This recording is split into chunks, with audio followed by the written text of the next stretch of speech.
오늘은 우리 몸과 마음 건강에 대해 이야기를 나눠보려 합니다. 특히 나이가 들면서 많은 분들이 걱정하시는 치매와 만성염증, 그리고 수면과 식습관까지 건강하게 관리할 수 있는 방법들을 함께 살펴보겠습니다. 혹시 여러분도 이런 생각 해보신 적 있으신가요? 나이가 들어서 어쩔 수 없는 걸까? 이제는 건강을 되찾기엔 너무 늦은 건 아닐까 하는 불안한 마음 말입니다. 하지만 제가 오늘 전해드릴 이야기들을 들어보시면 그런 걱정을 조금은 내려놓으실 수 있을 겁니다. 작은 습관 하나, 생활 패턴 하나만 바꿔도 우리 몸은 충분히 건강을 되찾을 수 있으니까요. 저와 함께 차근차근 오늘의 이야기를 들어보세요. 조금씩 바꾸다 보면 우리 삶이 더 활력있고 편안해질 수 있다는 것을 여러분도 느끼실 수 있을 겁니다. 그럼 지금부터 함께 시작해 보겠습니다. 클릭 한 번이면 여러분의 장수 점수 1대입니다. 여러분 최근 들어 이런 경험 있으신가요? 분명히 알던 사람인데 이름이 바로 떠오르지 않거나 방금 전에 뭘 하려고 했는지 기억이 가물가물한 순간 말입니다. 많은 분들이 이럴 때 그냥 나이 탓이라고 넘기시는데 사실 이런 변화 뒤에는 우리가 모르는 몸속 변화가 숨어 있습니다. 바로 만성염증입니다. 염증이라고 하면 보통 상처가 났을 때 붓고 아픈 것만 떠올리시는데 사실 염증은 우리 몸 곳곳에서 조용히 생겨납니다. 입안에서도 장에서도 피부에서도 말이죠. 이런 염증이 오랜 시간 쌓이면 혈액을 타고 이곳저곳으로 퍼져나가는데 문제는 이것이 우리 뇌 속 신경세포에까지 영향을 미칠 수 있다는 점입니다. 뇌 속에서 염증이 지속되면 신경세포들이 손상되고 그 세포들 사이의 연결도 약해집니다. 마치 오래된 전선처럼 신호 전달이 느려지고 끊기는 거죠. 여기에 유전적인 요인이나 오랜 생활 습관까지 겹치면 서서히 기억력과 인지 기능이 떨어지면서 치매로 이어질 위험이 높아집니다. 그렇다면 이런 흐름을 막을 방법은 없는 걸까요? 아닙니다. 있습니다. 서울에 사는 은정숙 씨를 소개해드리고 싶습니다. 서울에 올해 72세이신 이분은 몇 년 전부터 혼자 사는 시간이 많아지면서 기억력이 점점 흐려지는 걸 느끼셨습니다. 처음엔 그냥 나이 들어서 그러려니 했는데 며칠 전에 만난 사람 얼굴도 기억이 안 나고 약 먹는 시간도 자주 잊어버리면서 점점 불안해지기 시작했죠. 가족들도 걱정이 커졌습니다. 그러던 중 동네 보건소에서 치매 예방 프로그램을 소개받았고 그분은 용기를 내서 참여하기로 결심했습니다. 처음엔 어색했습니다. 낯선 사람들 앞에서 이야기를 나누고 함께 활동하는 게 쉽지 않았거든요. 하지만 매주 도서관에서 열리는 독서 모임에 나가면서 조금씩 달라지기 시작했습니다. 책을 읽고 다른 사람들과 이야기를 나누면서 자연스럽게 뇌가 자극을 받았고 무엇보다 사람들과 교류하면서 외로움이 줄어들었죠. 거기에 더해 손자가 놀러 올 때마다 함께 퍼즐 놀이를 하기 시작했습니다. 처음엔 쉬운 조각 맞추기부터 시작해서 나중엔 복잡한 그림까지 완성할 수 있게 되었습니다. 그래서 그분은 매일 아침 30분씩 자신만의 음악 시간을 가지기로 결심했습니다. 일어나자마자 피아노 앞에 앉아 좋아하는 클래식 곡을 연주했습니다. 바흐, 모차르트, 쇼팽 같은 작곡가들의 곡을 치면서 하루를 시작하는 거죠. 거기에 더해 연주하면서 옛날 가요도 함께 불렀습니다. 처음엔 목소리가 잘 나오지 않았지만 며칠 지나니 점점 편안하게 소리를 낼 수 있었습니다. 식사 후에도 속이 편하고 위장약을 먹는 횟수도 크게 줄었죠. 3개월이 지나니 주변 사람들도 그분이 변화를 알아차렸습니다. 매일 10분에서 30분 정도 좋아하는 노래를 불러보세요. 옛날 가요도 좋고 동요도 좋고 찬송가도 좋습니다. 크게 소리 내서 부르면서 깊게 숨을 쉬어보세요. 또는 간단한 악기 하나를 배워보는 것도 좋습니다. 처음엔 서툴러도 괜찮습니다. 매일 조금씩 연습하다 보면 실력이 늘고 그 과정에서 우리 뇌는 계속 발전합니다. 음악은 나이와 상관없이 누구나 즐길 수 있는 건강 비법입니다. 약도 아니고 비싼 치료도 아니고 그냥 즐겁게 노래 부르고 악기 연주하는 것만으로도 우리 뇌를 깨우고 면역력을 높이며 매일의 삶을 활기차게 만들 수 있습니다. 작은 음악 습관 하나가 여러분의 건강한 노년을 지켜줄 겁니다. 입속 건강과 전신 건강이 연결되어 있다는 말 들어보셨나요? 많은 분들이 양치질을 매일 하시지만 그게 단순히 치아만 지키는 게 아니라 우리 몸 전체 건강과 깊은 관련이 있다는 사실은 잘 모르십니다. 특히 나이가 들면서 잇몸이 자주 붓거나 피가 나는 분들이 많으신데 이런 증상을 그냥 넘기면 큰 문제로 이어질 수 있습니다. 우리 입속에는 수백 종류의 세균이 살고 있습니다. 이 중에는 좋은 균도 있지만 나쁜 균도 있죠. 문제는 구강 위생이 나빠지면 나쁜 균이 과도하게 증식한다는 겁니다. 이 균들은 잇몸 사이로 파고들어 염증을 일으키고 그 염증이 오래 지속되면 세균과 염증 물질이 혈액을 타고 몸 전체로 퍼져나갑니다. 심장에도 가고 관절에도 가고 심지어 뇌에까지 도달할 수 있습니다. 연구 결과에 따르면 만성적인 잇몸 질환이 있는 사람은 치매 발병 위험이 훨씬 높다고 합니다. 또 당뇨병이나 심혈관 질환 같은 만성 질환과도 깊은 연관이 있죠. 입속의 작은 염증이 결국 몸 전체의 큰 질병으로 이어질 수 있다는 겁니다. 그렇다면 어떻게 해야 할까요? 대구에 사는 이영선 씨는 올해 75세입니다. 몇 년 전부터 잇몸이 자주 붓고 피가 났습니다. 양치를 해도 입냄새가 나고 음식을 씹을 때마다 불편했죠. 처음엔 치과에 가서 치료받고 나면 좀 나아지는 것 같았는데 얼마 지나지 않아 다시 증상이 돌아왔습니다. 계속 반복되는 염증 때문에 스트레스를 많이 받았고 점점 음식도 제대로 먹지 못하게 되었습니다. 그러던 어느 날 건강검진을 받았는데 의사 선생님이 염증 수치가 높고 전반적인 면역력이 떨어져 있다고 말했습니다. 그리고 구강 건강부터 제대로 챙겨보라고 조언했죠. 그분은 그 말을 듣고 본격적으로 구강 관리에 신경 쓰기 시작했습니다. 먼저 양치질 횟수를 늘렸습니다. 아침 식사 후, 점심 식사 후, 저녁 식사 후는 물론이고 간식을 먹은 후에도 꼭 양치를 했습니다. 거기에 더해 하루에 5번 이상 물로 입안을 헹구는 습관을 들였습니다. 식사 전후는 물론이고 물을 마실 때마다 입안을 한 번씩 헹궈주는 거죠. 처음엔 번거로웠지만 익숙해지니 자연스러워졌습니다. 또 치실 사용을 시작했습니다. 전에는 치실을 한 번도 써본 적이 없었는데 치과에서 사용법을 배우고 나서 매일 저녁 잠들기 전에 치아 사이사이를 꼼꼼하게 닦았습니다. 처음엔 피가 나고 불편했지만 일주일쯤 지나니 잇몸이 점점 튼튼해지는 느낌이 들었습니다. 한 달이 지나자 변화가 확실하게 느껴졌습니다. 잇몸 붓기가 많이 줄었고 피도 거의 나지 않았습니다. 입냄새도 사라졌죠. 음식을 씹을 때 불편함도 없어졌고 단단한 과일이나 채소도 편하게 먹을 수 있게 되었습니다. 3개월 후 다시 건강검진을 받았는데 염증 수치가 정상 범위로 떨어졌고 의사 선생님도 많이 좋아졌다며 칭찬했습니다. 무엇보다 그분 스스로 몸이 가벼워지고 전반적인 건강이 좋아진 느낌을 받았습니다. 이 사례가 보여주는 것은 입안 건강 관리가 단순히 치아만 지키는 게 아니라 치매 예방과 만성질환 예방에도 필수적이라는 사실입니다. 우리 입은 몸의 입구입니다. 여기서부터 건강을 지키지 못하면 몸 전체가 위험해질 수 있습니다. 그렇다면 오늘부터 무엇을 할 수 있을까요? 먼저 양치질을 제대로 하세요. 아침, 점심, 저녁 식사 후는 기본이고 간식을 먹었다면 그때도 꼭 양치를 하세요. 최소 2분 이상 모든 치아를 빠짐없이 닦아야 합니다. 그리고 하루에 4번에서 5번 정도 물로 입안을 헹구세요. 식사 전후나 물을 마실 때 습관처럼 한 번씩 헹궈주면 세균 번식을 막고 입안을 깨끗하게 유지할 수 있습니다. 치실 사용도 중요합니다. 칫솔로는 치아 사이사이 틈까지 닦을 수 없습니다. 치실을 하루에 한 번만이라도 사용하면 그 틈에 끼어있던 음식물과 세균을 제거할 수 있습니다. 처음엔 어렵고 불편하더라도 포기하지 마세요. 며칠만 연습하면 금방 익숙해집니다. 또 잇몸 마사지도 해보세요. 손가락으로 잇몸을 부드럽게 눌러주면 혈액순환이 좋아지고 잇몸이 튼튼해집니다. 건강은 입에서 시작됩니다. 작은 관리 습관 하나가 치매를 예방하고 만성질환을 막으며 우리 몸 전체를 건강하게 지켜줍니다. 오늘부터 입안 건강에 조금만 더 신경 써보세요. 그 작은 노력이 평생 건강의 토대가 될 겁니다. 잠을 잘 못 주무시는 분들 많으시죠? 나이가 들면서 밤에 자주 깨고 아침에 일어나도 개운하지 않고 낮에는 피곤한데 막상 밤이 되면 잠이 안 오는 악순환이 반복됩니다. 많은 분들이 이걸 당연하게 받아들이시는데 사실 수면은 우리 건강에서 가장 중요한 요소 중 하나입니다. 우리가 잠을 자는 동안 뇌에서는 놀라운 청소 작업이 이루어집니다. 낮 동안 쌓인 노폐물과 독소들이 뇌 밖으로 배출되는 거죠. 이 과정이 제대로 이루어지지 않으면 뇌에 노폐물이 계속 쌓이면서 인지 기능이 떨어지고 치매 위험도 높아집니다. 또 깊은 수면 중에는 면역 세포가 활성화되어 몸의 염증을 줄이고 손상된 조직을 회복시킵니다. 잠이 부족하면 면역력이 떨어지고 만성질환에 걸릴 위험도 커지는 겁니다. 그렇다면 왜 나이가 들면 잠을 못 자게 될까요? 여러 원인이 있습니다. 스트레스가 쌓이면 머릿속이 복잡해서 잠들기 어렵습니다. 저녁을 과식하면 소화 때문에 잠을 설치게 되죠. 특히 요즘은 스마트폰이나 텔레비전을 늦게까지 보는 분들이 많은데 화면에서 나오는 블루라이트가 수면 호르몬 분비를 방해합니다. 이런 생활 습관들이 쌓이면서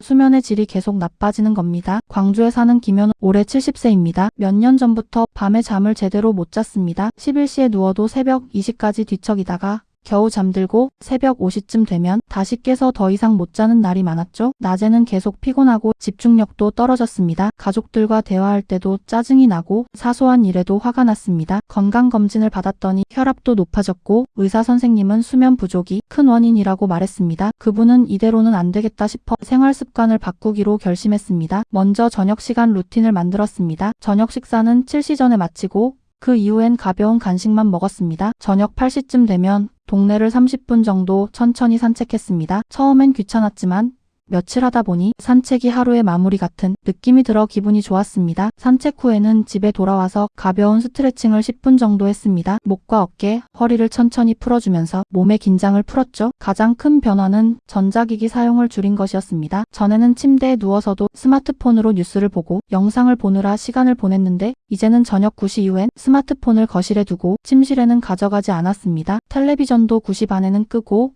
대신 책을 읽거나 조용한 음악을 들으면서 마음을 차분하게 만들었습니다. 처음 일주일은 힘들었습니다. 여전히 잠이 잘 오지 않았고 스마트폰이 없으니 뭘 해야 할지 막막했습니다. 하지만 포기하지 않고 계속 실천했습니다. 2주쯤 지나자 몸이 리듬을 찾기 시작했습니다. 저녁 산책 후엔 자연스럽게 졸음이 오고 침대에 누우면 예전보다 훨씬 빨리 잠들 수 있었습니다. 새벽에 깨는 횟수도 줄었고 한 번 깨도 다시 잠드는 게 어렵지 않았죠. 한 달 후 변화가 확실해졌습니다. 밤 11시쯤 자면 아침 6시까지 거의 깨지 않고 푹 잘 수 있게 되었습니다. 아침에 일어나면 머리가 맑고 몸이 가벼웠습니다. 낮 시간에도 피곤함이 없어지고 집중력도 좋아졌습니다. 가족들은 그분의 표정이 밝아지고 말투도 부드러워졌다며 좋아했습니다. 3개월 후 병원에 갔더니 혈압도 정상 범위로 떨어졌고 의사 선생님도 깜짝 놀라며 무엇을 했는지 물어봤습니다. 이 경험이 우리에게 알려주는 건 무엇일까요? 수면은 약으로 해결할 문제가 아니라 생활 습관으로 개선할 수 있다는 겁니다. 규칙적인 생활 리듬,